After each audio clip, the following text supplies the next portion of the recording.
If you're into creepypasta, monsters, or just horror in general, you've likely heard his name, Trevor Henderson. Maybe you know him as SlimySwampGhost, to each their own. Found footage phenom, abyssal art expert, the Canadian horror illustrator has been posting his terrifying creations online for years and has recently been launched into the viral spotlight with a second wave of Siren Head popularity. While it may be his most well-known creature, it's simply one example of the fear-inducing freaks he's dreamed up. There are dozens of creatures, all just as creepy in his repertoire. We're all just waiting for a few more to acquire meme god status and maybe cross over into our living world. Hello horror heads, and welcome back to the scariest channel on YouTube, Top 5 Scary Videos. I'm your horror host, Keegan Hughes, and today we're going to be taking a look at the top 5 scary Trevor Henderson creatures. Before we get started, make sure to give this video a big thumbs up and subscribe for more digital demons. If you find yourself particularly enthused by any of these creatures, make sure to check out more of Trevor's art at the source and maybe buy a print or two.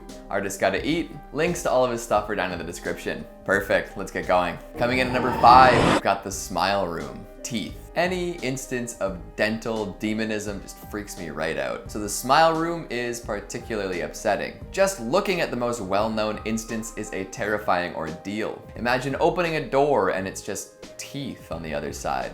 No nightmares compare. The horror doesn't stop at the visual shock either, it keeps going and going. The Smile Room was a name given to this creature after the original sighting. Some teens broke into an amusement complex known as Neb's Fun World and wandered around. Eventually they came across a door labeled the Smile Room and must have opened it up to see what was inside. I've been to Neb's before and I can attest that there is no such room. Now, I say they must have opened the door because nobody really knows what happened to them. A friend was waiting outside and didn't hear from them for hours. He went inside and found one of their phones discarded on the ground. It's on this device that the ever-famous image of gigantic teeth taking up a doorway was found. The owner of the phone, though, was never discovered. Upon investigating, nobody was able to find the Smile Room at Neb's, but it has appeared elsewhere. It seems that the room itself isn't a fixed location, but a creation of a host. The host being will move from place to place, creating similar false rooms and luring people in. It's unknown what happens to individuals who enter such a room. However, Trevor tweeted a picture of a humanoid entity known as the Smile Room host, implying that victims may be transformed into beings meant to attract more victims. Teeth and traps. How terrifying. Coming in at number 4, we've got the Country Road Creature. Let's just say you don't want this country road taking you home. West Virginia mountain mamas, beware. This creature feels like the physical embodiment of creepypasta at its core. It's a long-limbed, pale humanoid that stalks the dark, forested roads at night. The only images of it seem to be captured quickly while it's on the move. Anything more would be too much to bear. Uncanny Valley doesn't even begin to describe the pit of terror this beast opens up in your stomach. It has human features, but is entirely inhuman. Often when displayed in a photo, it will have noticed the photographer and turned its grotesque head to look at them. I can't imagine they would have lasted much longer after snapping the shot. The Country Road Creature is known for hunting humans on back roads in its spider-like form, but has also been seen in other situations. Some have claimed to encounter it in cities and even in their homes, with its long clawed hands making appearances on the sides of buildings and in stairwells. The worst bit, though, is that this abomination can possibly take quasi-human form. It's hypothesized that it can shrink down to normal human size and don clothing to trick people into feeling safe. Then, when their guard is down, it can demolish them.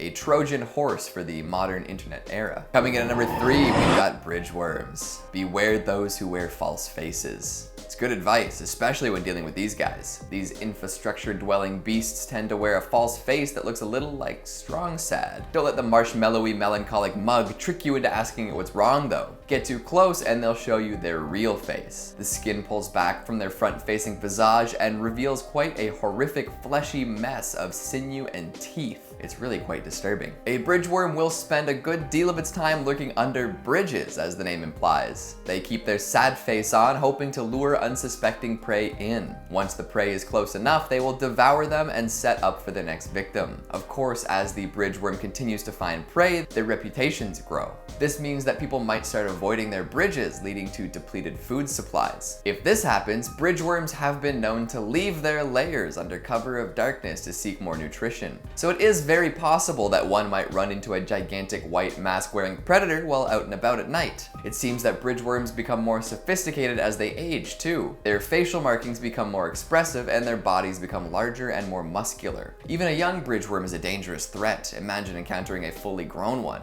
The more people they encounter, the more they learn about hunting us. Good luck out there. Coming in at number 2, we've got Cartoon Cat. Now we're into the truly evil stuff. A lot of the monsters we talked about earlier are creatures of habit. They hunt to live or just because it's all they know. But Cartoon Cat is a sadistic, malicious being hell-bent on causing pain and agony. It's a terror above other terrors. Taking on the form of a huge animated cat, this big-eyed beast is a force to be reckoned with. Often it'll show up in photos where you can only see its cartoonish eyes and sharp, grisly teeth. At first, it only seemed like Cartoon Cat was stalking people, but as more information cropped up, folks started to realize how sinister it really was. Many people have vanished after being followed by Cartoon Cat, and information about these disappearances is hard to come by. In fact, a lot of information about Cartoon Cat in general is redacted and expunged, giving the impression that there's some stuff too terrifying for our sensitive little eyes. Trevor himself ranks this retro creature very highly on the danger scale. He claims that other monsters and cryptids actively avoid it if they know what's good for them, and that a lot of Cartoon Cat's powers come from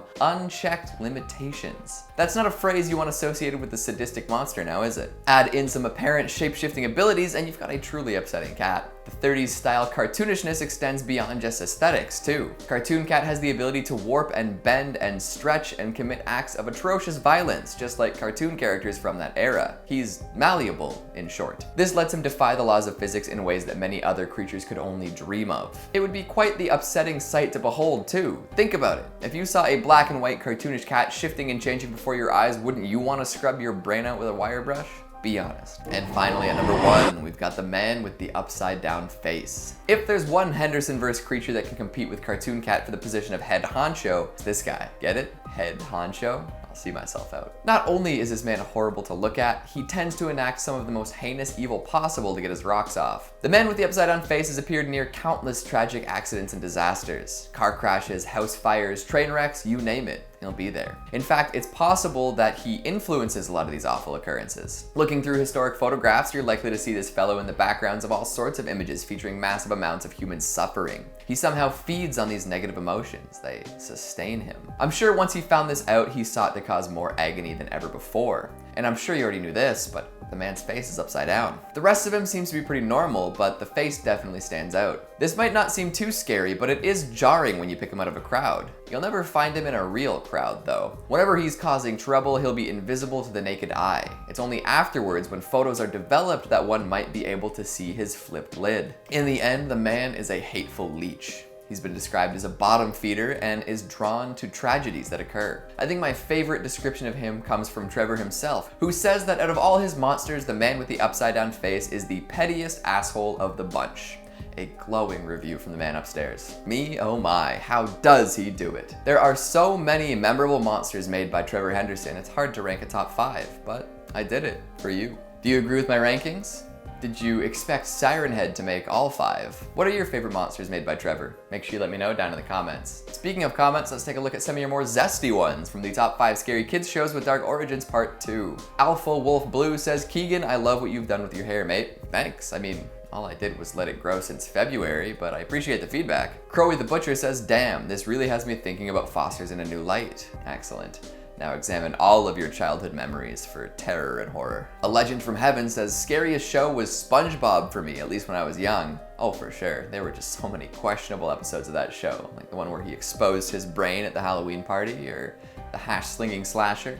Elijah's McCrath says, scary. Ah! Yeah, I feel that. And the Unituber says, does my childhood count? Only if it was filmed, edited, and broadcasted on a television channel. But if you meet those requirements, absolutely. That's all the time we have for today. Make sure to check out all of Trevor's work on his website and social media. Links will be in the description. Before I take a shower at a dingy old motel, make sure to give this video a big thumbs up and subscribe for more timely terrors. Thanks for watching, and I'll see you next time.